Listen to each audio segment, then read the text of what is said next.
అందరికీ ప్రభు నామంన వందనాలండి.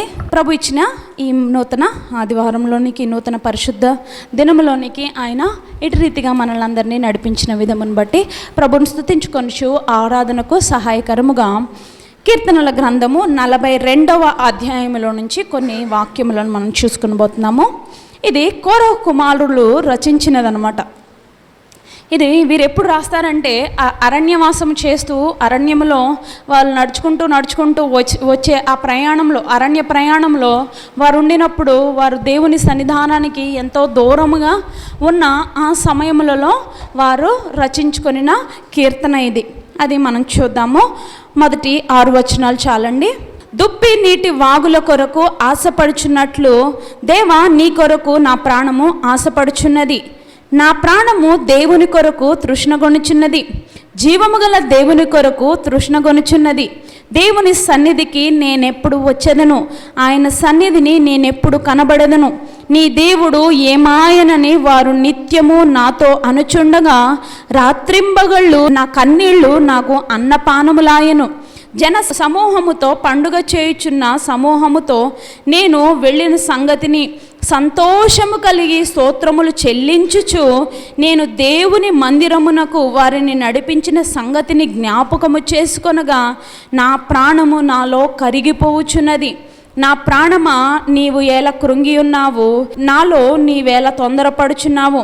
దేవుని అందు నిరీక్షణయుంచుము, ఆయనే నా రక్షణకర్త అనియు నా దేవుడనియు చెప్పుకొనుచు ఇంకను నేను ఆయనను స్తుతించెదను. అందరం కలిసి చెప్పుదామండి.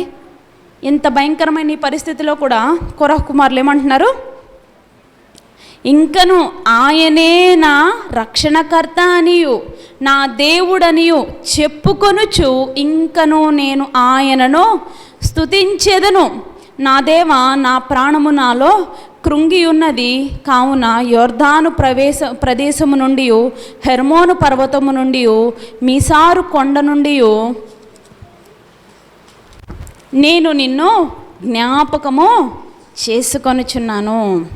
దీనికి బ్యాక్గ్రౌండ్ ఇవ్వాలంటే ఒక్కసారి ఈ వాక్యానికి వీళ్ళు ఇంతగా ఎందుకు ప్రాణము ఆశపడుచుంది దేవుని కొరకు అన్నదానికి బ్యాక్గ్రౌండ్ కావాలనుకుంటే, యేసుక్రీస్తు ప్రభువారు మోషే గారికి చాలా ధర్మశాస్త్రాలు ఇచ్చారు. ఏమేం చేయాలి, 10 ఆజ్ఞలతో పాటు ఎవరెవరు ఏమేమి సమయాల్లో ఏమేం చేయాలని యెహోవా దేవుడు వారికి చాలా పండుగలను, చాలా ఆచారాలను ఆయన పెట్టాడు. ఆ ఆచారాలు ఏంటో మనం చూద్దాం. ఒకటి ఆచారం కాదు కానీ అది వారు ధర్మ ప్రకారం వారు చేయవలసిన ధర్మశాస్త్రంలోని విషయం అన్నమాట. నిర్గమకాండము 23వ అధ్యాయము 15వ వచనం చదివితే మనకు అక్కడ కనబడుతుంది చాలా క్లియర్గా. నిర్గమకాండము 23వ అధ్యాయము 15వ వచనము. పులియని రొట్టెల పండుగను ఆచరింపవలెను. నేను నీకు ఆజ్ఞాపించినట్లు అబీబు నెలలో నీవు ఐగుప్తులో నుండి బయలుదేరి వచ్చితివి గనుక ఆ నెలలో నియామక కాలమందు 7 దినములు పులియని రొట్టెలు తినవలను. నా సన్నిధిని ఎవ్వడునో వట్టి చేతులతో కనబడకూడదు. ఏంటండి, మళ్ళీ చదువుతున్నాను, అది మంచిగా వినండి, చక్కగా మీరు అర్థం చేసుకుంటే అక్కడే దానిని గుర్చిన విషయాలు ఉన్నాయి. పులియని రొట్టెల పండుగను ఆచరింపవలెను. నేను నీకు ఆజ్ఞాపించినట్లు అబీబు నెలలో నీవు ఐగుప్తులో నుండి బయలుదేరి వచ్చితివి గనుక ఆ నెలలో నియామక కాలమందు 7 దినములు పులియని రొట్టెలను తినవలను. నా సన్నిధిని వట్టి చేతులతో కనబడకూడదు అదంట. 25వ అధ్యాయము 10వ వచనంలో కూడా దాని గురించిన కంటిన్యూషన్ ఉంటుంది. నిత్యము నా సన్నిధిని రొట్టెలను ఈ బల్ల మీద ఉంచవలెను. నిత్యమును ఏం చేయాలంట? నా సన్నిధి రొట్టెలను ఈ బల్ల మీద ఉంచవలెను అదంట. దేవుడు చెప్పిన, యెహోవా దేవుడు ఇశ్రాయేలీలు బయలుదేరి వచ్చారు కదా, అబీబు మాసములో వారు బయలుదేరి వచ్చినప్పుడు ప్రతి సంవత్సరం ఆ అబీబు మాసములో కొన్ని దినములు, నియామక దినములలో వాళ్ళు ఏం చేయాలంట, దేవుని సన్నిధిని, ప్రభువా గడిచిన సంవత్సరం అంతా కూడా నన్ను కాపాడి ఈ మాసంలోకి మరలా నన్ను నడిపించావు, నీకు వందనాలు నాయనా అని ఆ వారం రోజులైతే ఒక 7 దినములు ఏం చేయాలంట, వాళ్ళు స్తుతులు చెల్లించుకొనిచు పులియని రొట్టెలు తింటూ పండుగను ఆచరింపవలనని యెహోవా దేవుడు చాలా స్పష్టంగా ఆయన రాశాడు. తర్వాత ఇంకొకటి ఏం చెప్పాడు, దేవుని బల్ల మీద ఏం పెట్టాలంట, ఆయన సన్నిధి రొట్టెలను పెట్టాలి అని దేవుడు చెప్పాడు. మరి మనం ఈ దినము సన్నిధి రొట్టెలను తీసుకురావాల్సిన అవసరం లేదు. నియామక దినమని మనకు ఒక దినము దేవుడు ఏర్పాటు చేశాడు. అదేంటండి, విశ్రాంతి దినమును పరిశుద్ధముగా ఆచరింపవలెను అని చెప్పాడు. తర్వాత విశ్రాంతి దినములో ఏం చేయాలో కూడా చాలా స్పష్టమైన విషయాలు ప్రభు అక్కడ చెప్పేశారు. 20వ అధ్యాయము నిర్గమకాండంలో ఆయన చెప్పేశారు. పరిశుద్ధంగా ఆచరించడం అంటే ఏంటంటే, మీరు మళ్ళీ యెషయాకు వచ్చేస్తే అక్కడ రాసేస్తాడు, లోక వార్తలు చెప్పుకోకూడదు, అసలు లోకంలో వ్యాపారమే చేయకూడదు, మీరు అమ్మకూడదు, మీరు కొనకూడదు, మీకు దుఃఖం కలిగించే వాటి గురించి దేని గురించి ఆలోచించకూడదు. మరి ఏం చేయాలి? విశ్రాంతి దినమును మంచిగా చికెన్ వండేసుకొని, బిర్యానీ వండేసుకొని హ్యాపీగా తిని ఏసీ గదిలో పడుకోమని దేవుడు చెప్పట్ల. అఫ్కోర్స్ అవన్నీ పార్ట్ ఆఫ్ లైఫ్, తినొచ్చు. దేవుడు ఇచ్చినవి మనం ఆనందించడానికి, అనుభవించడానికి ఆయన ఇచ్చాడు. మరి అసలు ఇంపార్టెంట్ ఏంటి? ఈ పరిశుద్ధ దినము, లేకపోతే ఈ నియామక, ఈ పరిశుద్ధ ఆదివారం నాడు నేనేం చేయాలి? అదే వాళ్ళు పాపం ఆ కోరహు కుమారులు అదే మిస్ అయ్యి వాళ్ళు అనుకుంటున్నారంట, ఏమని, దేవా దుప్పి నీటి వాగుల కొరకు ఆశపడుచున్నట్టు నా ప్రాణము నీ కొరకు ఆశపడుచున్నదయ్యా, నీ సన్నిధికి రావాలని, నీ సన్నిధిలో ఉండి నేను సంతోషించాలని, నీ సన్నిధిలో సకల పరిశుద్ధులతో కలిసి నీ నామమును స్తుతించుకోవాలని నాకు ఆశ కలిగి ఉన్నానయ్యా, నీ మందిరమునకు వెళ్ళాలని ఆశ కలిగినదయ్యా అని ఎవరు అనుకుంటున్నారు? ఆ కోరకుమాలు అనుకుంటున్నారంట. ఓ పక్క నుంచేమో శత్రువులందరూ ఏమంటున్నారంట, ఇప్పుడేమయ్యాడు నీ దేవుడు ఏమాయనని వారు నన్ను పొడుస్తున్నారు, వారు మమ్మల్ని పొడుస్తున్నారని అక్కడ భక్తుడు రాస్తాడు. ఈ విషయం ఇందులో ఉన్న ఆంతర్యం, లేకపోతే ఇందులో ఉన్న గూఢార్థము, లేకపోతే ఇందులో ఉన్న సారాంశము ఎవరికి బాగా అర్థమవుతుందంటే, ఇంగ్లీష్ కంట్రీస్లో ఉన్న వాళ్ళకైతే చర్చెస్కి వెళ్ళడానికి చాలా ఈజీ. ఇటు అరబ్ దేశాలలో పనిచేసిన వాళ్ళని అడగండి, వ్యక్తిగతంగా నా అనుభవమే, శుక్రవారం అక్కడ ఆరాధనా దినంగా వాళ్ళు, అంటే ఆరాధనా దినం కాదు, అది సెలవు దినం కనుక ఆ రోజు ఆరాధిస్తాం, ఆరాధనలకు వెళ్తాం. ఈ శుక్రవారం ఎస్పెషల్లీ మెడికల్ డిపార్ట్మెంట్ నాకు ఇంకా బాగా తెలుసు. ఈ శుక్రవారం నాడు నిజంగా చెప్తున్నాం, అసలు బుధవారం మంగళవారం నుంచే బెంగ, దేవుడా ఆ రోజు ఎంత ప్రార్థన చేసుకునేదాన్నో, ఆ ప్రార్థన ఆ 2-3 గంటలకి ఏ ఎమర్జెన్సీ కేసు రాకూడదు దేవుడా అని తెగ ప్రార్థన. సెలవులు కంటిన్యూస్గా ఉన్న వాళ్ళకి పర్వాలేదు, కానీ ఈ మెడికల్ డిపార్ట్మెంట్లో ఉన్న వాళ్ళకి సెలవు ఇచ్చినా సెలవులా ఉండదండి.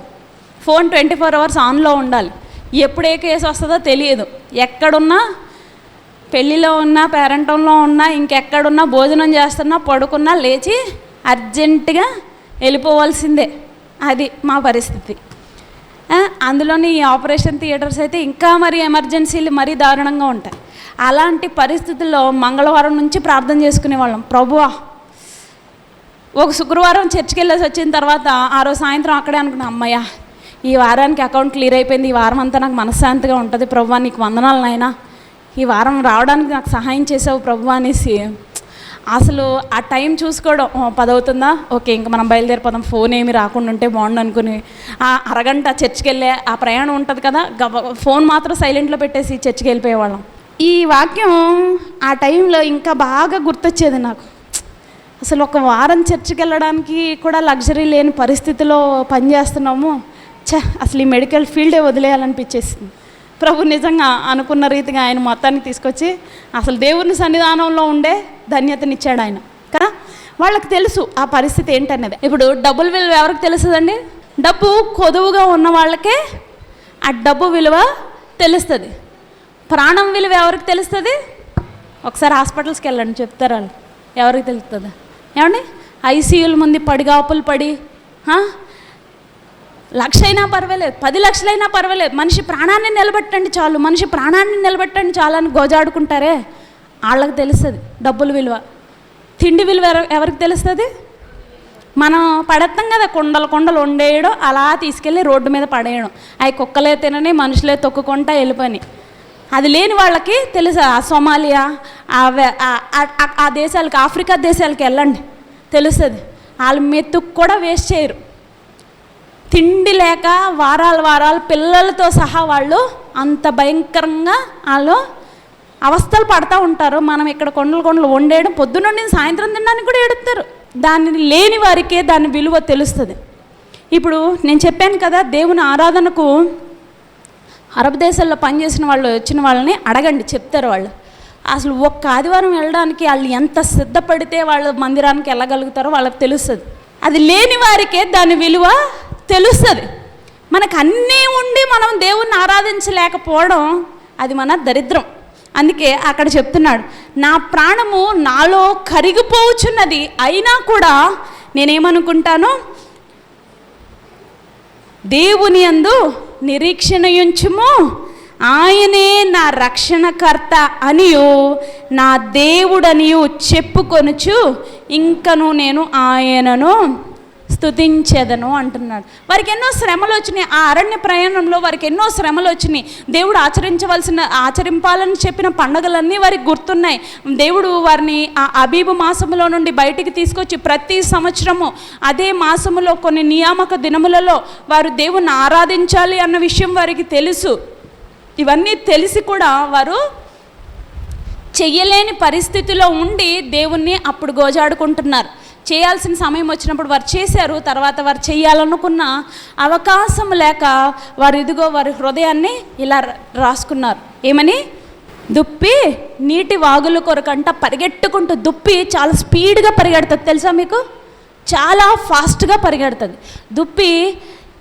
ఆ నీటి వాగులు ఎక్కడున్నాయో అక్కడి వరకు పరిగెట్టుకుంటూ వెళ్తాయి. అసలు దుప్పులు ఎక్కడుంటాయి తెలుసండి? అడవిలో ఉంటాయి. అడవిలో నీళ్ళు ఏమి ఎక్కడ పడితే అక్కడ ఉండవు. అవి ఎంతో దూర తీరాలు ప్రయాణం చేసి వాటర్ క్రీక్స్ అంటారు. అమెరికాలో అయితే ఆ దుప్పుల్ని వదులుతారు. ఎక్కడంటే వాటర్ క్రీక్స్ ఉన్న వైపు వదులుతారు. వాటర్ క్రీక్స్ అంటే ఏమీ లేదు, ఇట్లా కొంచెం లోయలాగా ఉండి అక్కడ చిన్న బాట వాటర్ అలా వెళ్తూ ఉండడం, మనం అది ఎలా అంటే ఒక వాగు లాంటిది వెళ్తూ ఉన్న చోట అలాంటి చోట్లు ఉంటాయన్నమాట. అవి బాగా సుదూర ప్రయాణాలు చేసి ఆ నీళ్లు కొరకు ఆశపడుతూ ఉంటాయి. మనం 4 అడుగులు వేస్తే దేవుని మందిరానికి వచ్చేయచ్చు.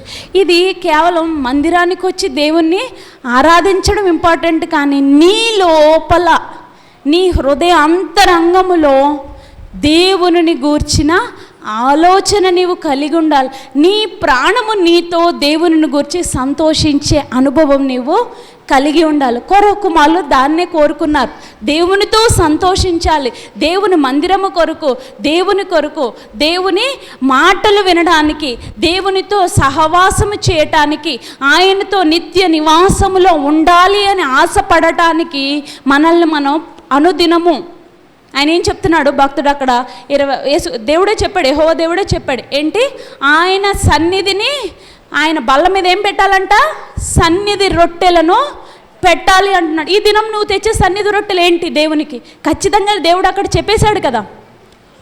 ఈ వారానికి నీవు తేవలసిన సన్నిధి రొట్టెలేంటి?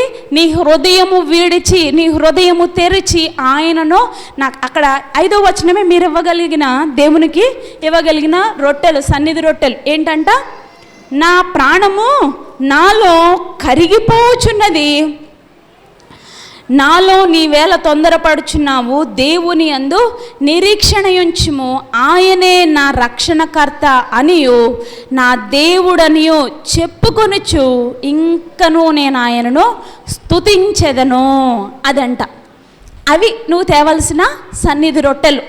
అది నీవిచ్చే విరిగి నలిగిన హృదయముతో నీవిచ్చే అర్పణలు, నీవిచ్చే బలులు, ఆయనకు ఇష్టమైన స్తుతి బలులు, అర్పణలు. నీవు తెచ్చే బంగారమో, డబ్బో, ఆస్తో, అంతస్తో, ఐశ్వర్యం ఆయన కోరుకోవట్లేదు.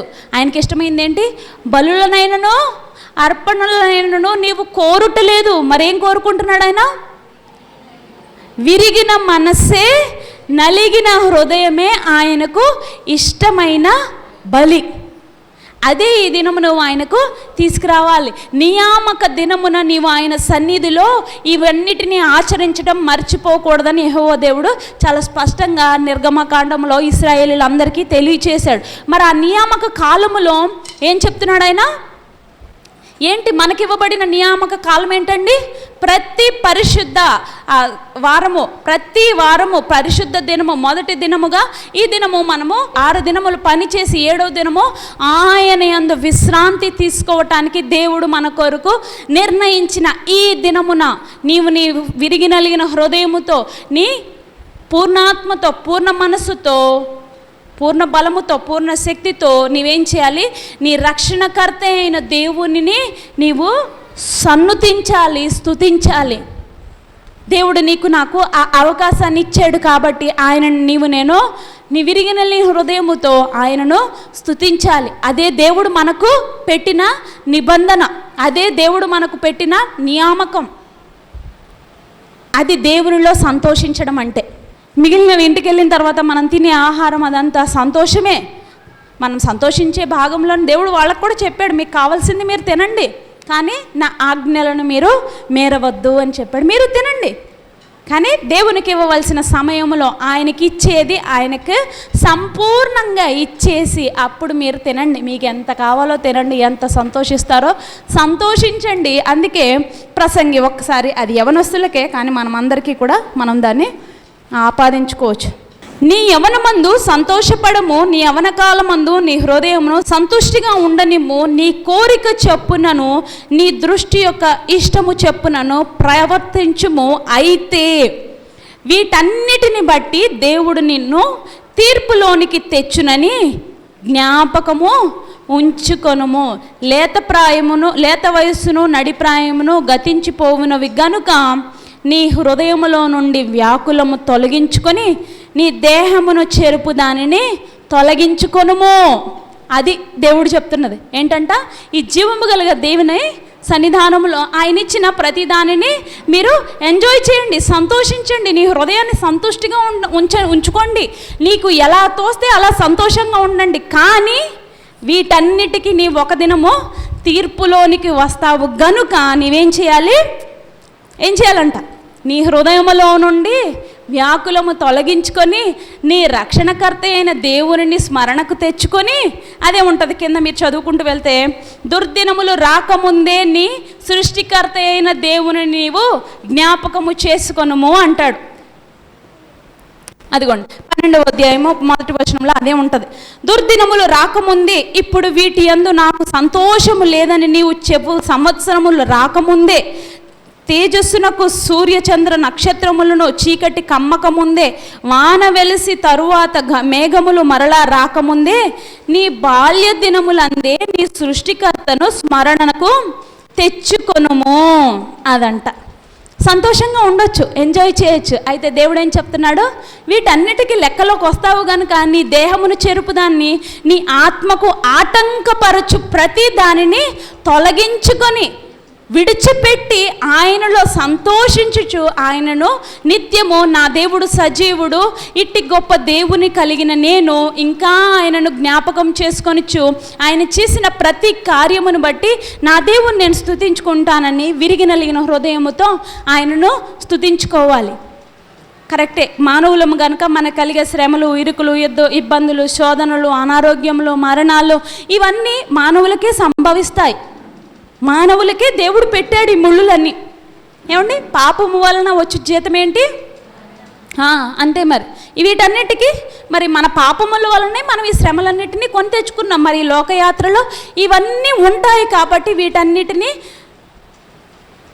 ఆదరించి గాయము మాన్పగలిగిన దేవుడు సజీవుడైన మన దేవుడని జ్ఞాపకము చేసుకొని మనం ఆయనను జ్ఞాపకము చేసుకొనుచు ఆయన చేసిన ప్రతి కార్యమును బట్టి నా దేవా నీకు స్తుతులు చెల్లించుచున్నాను, నా పూర్ణాత్మతో, నా పూర్ణ హృదయముతో, నా పూర్ణ మనసుతో నీవు చేసిన ప్రతి కార్యమును బట్టి, నీవు చేసిన ప్రతి మేలుకై, అన్నిటికంటే ముఖ్యముగా నా రక్షణకర్తవైన దేవాన్ని నేను స్తుతించుకొంచున్నాను అని ప్రభునామమును స్తుతించుకోవాలి.